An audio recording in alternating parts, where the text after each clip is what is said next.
Okay, greetings one and all, and welcome to this religious studies video.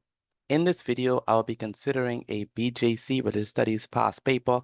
Indeed, it will be past paper from 2021. Okay, let's begin. Okay, here we have the front page of the BJC religious studies past paper. As you can see, this is religious studies, and it will be from the year 2021. Now, this video is actually part two. This is actually part two because in part one, I dealt with question 1, 2, and 3. And in this video, which is part and in this video, which is part 2, I will be dealing with question 4. Again, in this video, which is part 2, I will be dealing with question 4. All right, let's begin. All right, it says answer. This is section 2 of the BJC past paper, which is from the year 2021. We already did section 1 in the last video that was on part 1.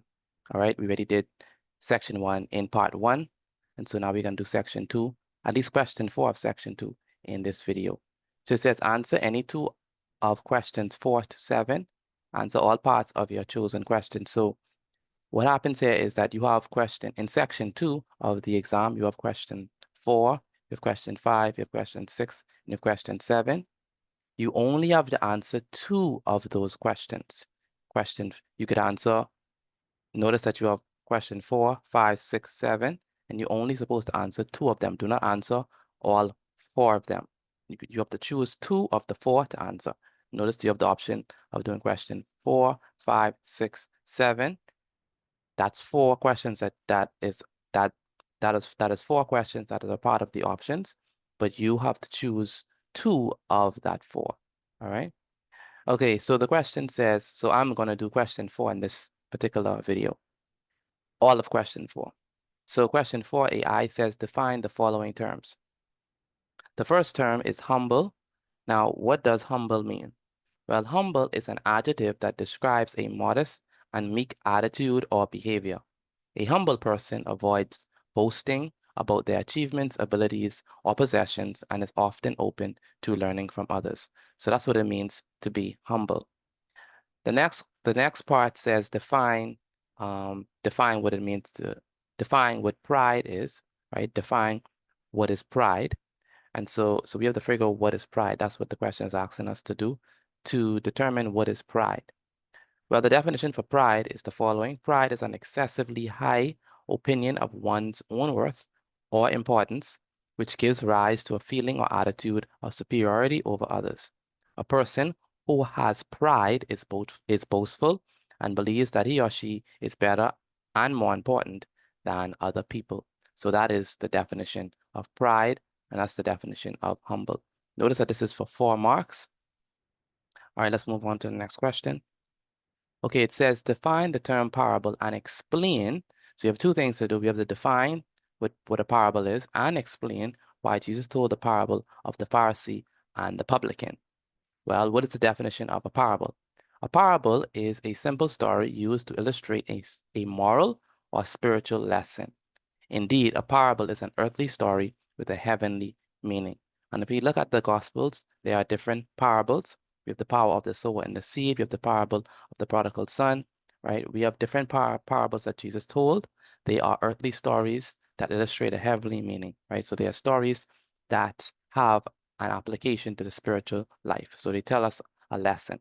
And if we look at the parable of the Pharisee and the publican, that's also a parable, all right? Okay, explanation. Why did Jesus tell this parable? Because we know that parables have a meaning, a meaning behind them, right? A moral or spiritual lesson. So why did Jesus tell the parable of the Pharisee and the publican? Well, here's the explanation. Notice that this is for 4 marks. So the whole thing is for 4 marks. That includes the definition of the parable and the explanation. So maybe the parable is for 1 point and the explanation is for 3 marks. That's what it seems like. All right, so let's look at the explanation. It says, Jesus once told a story about 2 people who went to pray. One was a proud Pharisee who bragged about being good and better than others. The other was a humble tax collector who admitted his mistakes and asked for forgiveness. Jesus told this parable because he wanted to teach us important things through the story, such as it's better to be humble and say sorry when we make mistakes rather than thinking we are better than everyone else. He also wanted us to understand that being close to God is about having a kind and honest heart, not just about doing things that look good on the outside. All in all, Jesus told this parable to let us know that God values humility, that God justifies those who sincerely repent, and that we should avoid hypocrisy and seek a genuine relationship with God. So if we look at this explanation, we can see that the reason why Jesus told the parable of the Pharisee and the publican is because he wanted to let the people know, and by extension, let us know that God gives grace to the humble. Notice that the publican or the tax collector, he was humble and he received forgiveness from God. So God values humility. And then we also notice that this parable tells us that if we sincerely repent, like the publican, he was sincere, but the Pharisee wasn't sincere. He was um he was just doing things for outward show and outward glory. He didn't have a genuine, authentic relationship. All right. So that's a good explanation of what the parable of the Pharisee and the publican means and what Jesus was trying to say or the reason why he told the parable of the Pharisee and the publican. Okay, let's move on to the next question. It says, this question 4bi, Pharisees in biblical times generally consider themselves better than publicans. Fully explain why. So they're asking us to fully explain why Pharisees in biblical times generally consider themselves better than publicans. Okay, so this is for 4 points. This is for 4 points. So you only really need to give 4 main reasons, right? You only really need to give 4 main reasons and explain those reasons, all right? But I'm going to give you these reasons. Again, for your answer, when you reach inside the exam, you only need to give 4 main reasons, all right? So here it goes. It says, in biblical times, Pharisees, a religious group among the Jews, considered themselves superior to publicans, who were tax collectors working for the Roman authorities. Here are several reasons why. So these are some reasons why the Pharisees consider themselves more superior to the tax collectors or publicans. Number 1, strict adherence to religious laws. Pharisees were known for their religious observance of religious laws and rituals, leading them to believe in their moral superiority over the publicans who were perceived as less morally upright than the Pharisees. So Pharisees were persons who strictly adhered to religious laws, and they were known for being strict and rigorous. But publicans, people didn't consider them as a general rule to be upright because they were tax collectors, they were seen as traitors, sinners, and stuff like that. Elevated social status. Pharisees often held respected positions in society, contributing to their sense of social and moral superiority over the publicans who faced social stigma. Knowledge of the scriptures. Pharisees were well versed in religious texts, giving them intellectual confidence and further reinforcing their perceived moral standing over the publicans who were not as well versed in the scriptures as the Pharisees. And a fourth reason, visible religious practices. Pharisees actively engaged in highly visible religious activities, making their commitment to righteousness evident to the community, whereas publicans were seen as less committed to religious acts than the Pharisees. This made the Pharisees feel more righteous and superior than the publicans. The fifth reason, separation from perceived sinners. Pharisees distanced themselves from those they considered sinners, including publicans, fostering a belief in their own moral purity. Publicans were viewed as sinners because of their livelihood. And the sixth one is community recognition. The Pharisees' active involvement in religious and community affairs earned them recognition and respect, contributing to their sense of superiority over the publicans who were viewed as traitors. I believe that number 2, the second reason, and number 6, they are saying basically the same thing. But these are some good reasons that you can use for answering the question. Strict adherence to religious laws. The Pharisees, they were considered to be strict, and so, but the publicans were generally viewed as not being strict as the Pharisees. They had social status, so the people really respected them, but the people did not respect the publicans, so that's why the Pharisees felt better than them. Knowledge of the scriptures. Oh, by the way, because of their strict adherence, they felt themselves better because they fasted, they did all sorts of rituals, but the publicans did not do that. So they felt that they, were better than them. And because of their social status, publicans were not really liked, and they were social outcasts. And so the Pharisees felt better than them. Knowledge of the scriptures. Pharisees were way more knowledgeable than the publicans when it came to religious texts. Visible religious practices. Pharisees, they were prideful, so they would try to show off and show their piety and their devotion to religious practices. But publicans, they were seen as less committed to religious acts than the Pharisees. And then the publicans were viewed as sinners because they worked for the Roman authorities and the Jews were in Roman bondage. So they were seen as traitors. And community recognition. Persons didn't like publicans, but they respected and revered the Pharisees. All right. So that's why the Pharisees considered themselves to be more superior than the tax collectors. Okay, let's move on to the next question. It says, explain 3 lessons one can learn about prayer from this parable. So in this parable, we had 2 prayers. We had the prayer of the Pharisee and we have the prayer of the publican. And we can learn different things about prayer itself from these 2 prayers in this parable. Okay, let's move on to the next question. It says, not the next question, we're going to answer the same question. 3 reasons, 3 lessons we can learn about prayer. The first one is humility in prayer. Obviously, the publican, he was humble, right, in his prayer, and God answered his prayer. So humility in prayer. The parable emphasizes the virtue of humility in prayer. The tax collector, acknowledging his own sinfulness, so he recognized that he was sinful, humbly seeks God's mercy. This teaches us that approaching prayer with a humble heart, recognizing our imperfections and seeking forgiveness, is more pleasing to God than a prideful and self-righteous attitude. And that is a good lesson. Sincerity over religious rituals.